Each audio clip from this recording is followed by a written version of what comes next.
Please be ready for a dictation of transcription number 282 from Sir Kailash Chandra magazine. 5 seconds.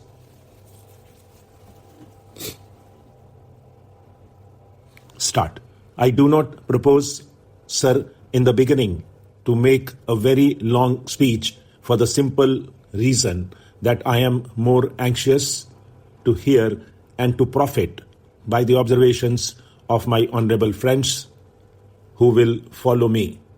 A number of amendments have been tabled, and I imagine that many of those amendments will be moved and very many constructive and helpful suggestions will be made. The House is aware that under the Constitution, there is a special officer appointed by the President. I should like, at the very beginning, to pay a tribute to his hard work and the devotion with which he has worked will be shown by the very exhaustive report that he has submitted to this House. In all discussions, you will please recollect that leaving aside the Part C states the administration of all affairs, including affairs relating to scheduled castes and scheduled tribes, rests in the first instance with the state governments.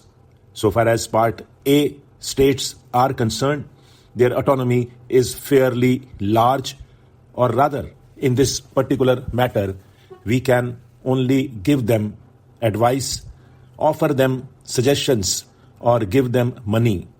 So far as the Part B states are concerned, it is true that under the Constitution, directives may be sent, but they are also carrying on their affairs with fully elected legislative bodies.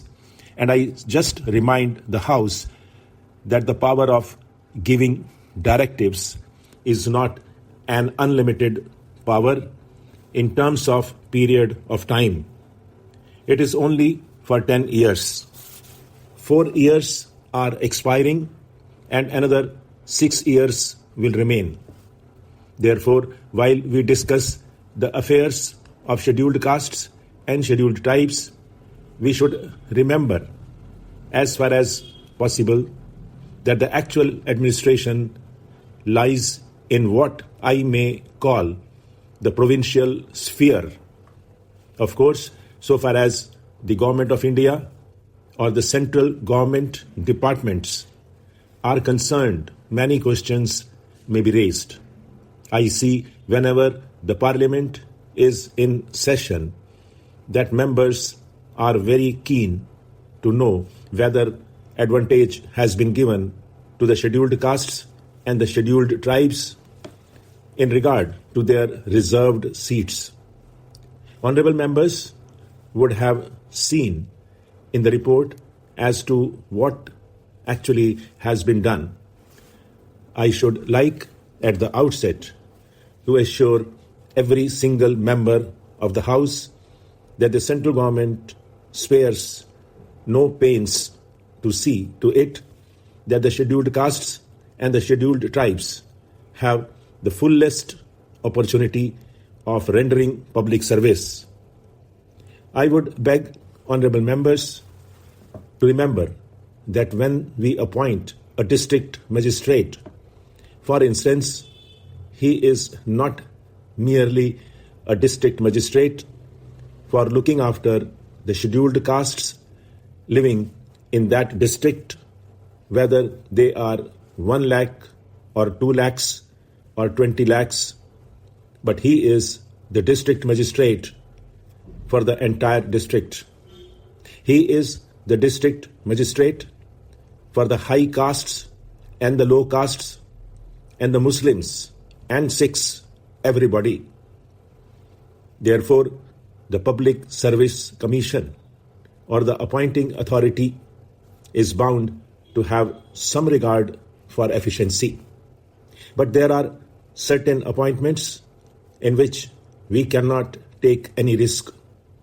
Our anxiety is there, and our anxiety is shared by the Union Public Service Commission that all opportunities should be afforded to the scheduled castes and the scheduled tribes.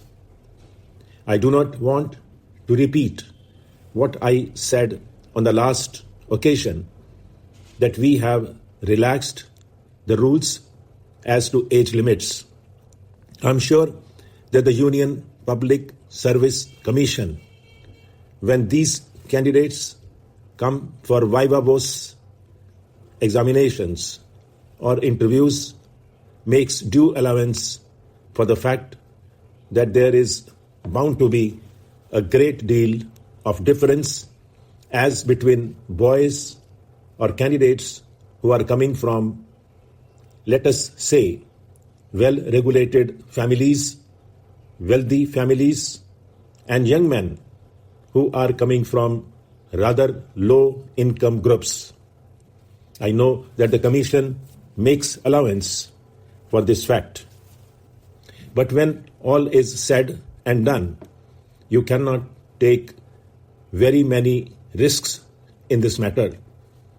What is much more important is that there should be every effort made for their educational uplift, and concessions should be given. Scholarships should be given. I am all in favor of these young boys from the scheduled castes and backward classes to be sent to England for foreign countries for education. Then there is another matter.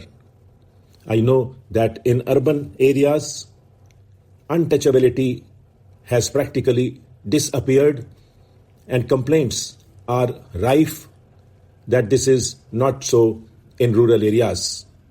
I know that. But you have got to take your countrymen as they are.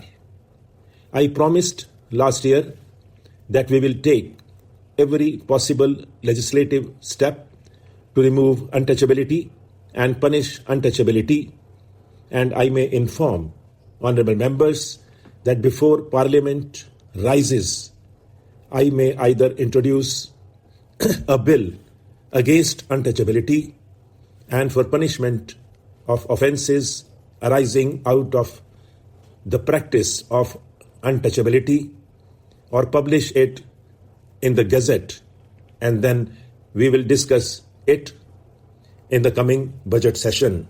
Stop.